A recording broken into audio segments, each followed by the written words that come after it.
On March 11, 2020, the World Health Organization made an announcement. In the past 2 weeks, the number of cases of COVID-19 outside China has increased 13-fold. COVID-19 can be characterized as a pandemic. The coronavirus, or COVID-19 disease, had already overwhelmed China, South Korea, Iran, and Italy. And this was a warning to other countries where it was now spreading quickly. In the days and weeks ahead, we expect to see the number of cases, the number of deaths, and the number of affected countries climb even higher. The spread of COVID-19 was no longer something that could be stopped. But we can still slow it down. We just have to act right now.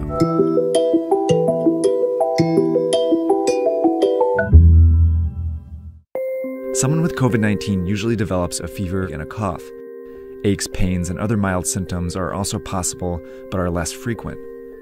But the severity of those symptoms varies, and for some people who get the virus, you might never show symptoms at all. Based on the data from China, the vast majority of cases are not life-threatening. In 80% of cases, people experience only mild disease, but in 20% of cases, the disease can manifest in a more serious way. It can develop into quite a severe pneumonia where people need to be hospitalized and put on ventilators. Overall, it seems like about 1 to 2% of known cases lead to death, but that rate is much lower for young people and much higher for the elderly. And it also seems that people with unmanaged underlying chronic diseases, they also have a tougher time overcoming the virus. The virus also seems to be very contagious, more contagious than the flu. All you need to do to spread COVID-19 is cough or sneeze on someone else, touch a surface where the virus still lives, and then put your hand in your mouth or your eyes or your nose.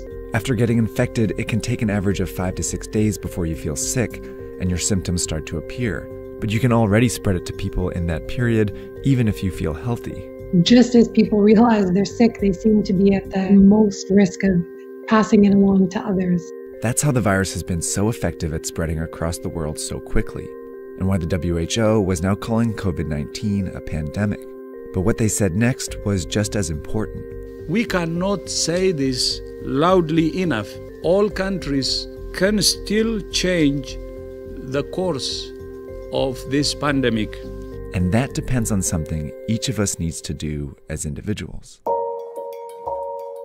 So diseases become really dangerous when everyone gets sick at once and the health system becomes overwhelmed. In any hospital, the capacity to treat patients is limited by how many beds they have. Think of this as the number of beds in your local hospital at any given time. A couple are already filled by patients receiving treatment for things like a car accident injury or a stroke. And this dot represents one person who's healthy and decides to go out like usual. They jump on the subway and head into the office where they catch COVID-19. But they don't feel sick right away, and might not for several days. So later they go to a basketball game, where they unknowingly infect 2 or 3 more people. Most of these people will have relatively mild cases, but one might be an elderly person with a severe case who will eventually have to go to the hospital. But these 3, who are all infected but don't feel sick, go out again, on the subway, into the office, and then out after work, infecting several more people. 20% of whom will need to go to the hospital. Over a short period of time, this process multiplies the number of people going to the hospital each day. Before long, the hospital is full and a crisis begins. People with severe cases of COVID-19 can't get treatment, and some who could be saved die. Plus, people with other issues can't get treatment either, and some of them die. This surge of severe cases causes avoidable deaths. That's what happened in South Korea, Iran, and Italy, all of which went from 100 to more than 5,000 cases in less than 2 weeks. A lot of people died because they couldn't get into the hospitals. This surge is made up of only severe cases, but it was generated by people who didn't feel sick, spreading the disease in public.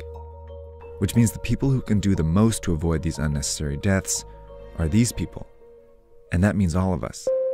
To slow the virus down, you need to act as if you already have it. By avoiding public transportation, the office, crowded places, and even small social gatherings, you decrease your chances of both getting the disease and spreading it. This is called social distancing. If enough of us do it, the virus still spreads, but much slower. Over time, many people might still get infected, but fewer severe cases show up to the hospital each day, never overwhelming the system. This trendline gets flatter. These people can all get treatment, and fewer people die because of it. These are the two ways the COVID-19 pandemic can play out. But this one only happens if everyone does their part. And it's why experts and officials are urging people to flatten the curve by social distancing and staying home as much as possible. It's also why in the US, many companies are helping by requiring employees to work from home, and major sports leagues have canceled their games for the time being. It may seem drastic, but it's worked before. In 1918, the cities of Philadelphia and St. Louis were both hit by a flu pandemic, but they responded in different ways. In Philadelphia, health officials allowed a huge parade to go ahead, while in St. Louis, officials prepared. They closed schools, theaters, and bars. Philadelphia's hospitals were overwhelmed, and many more died as a result. But St. Louis was able to avoid those excessive deaths. 100 years later, these are the two scenarios we face. A difference not in whether you get the coronavirus, but when you get it. That could mean the difference between life and death, maybe for someone you know. But we have to act now.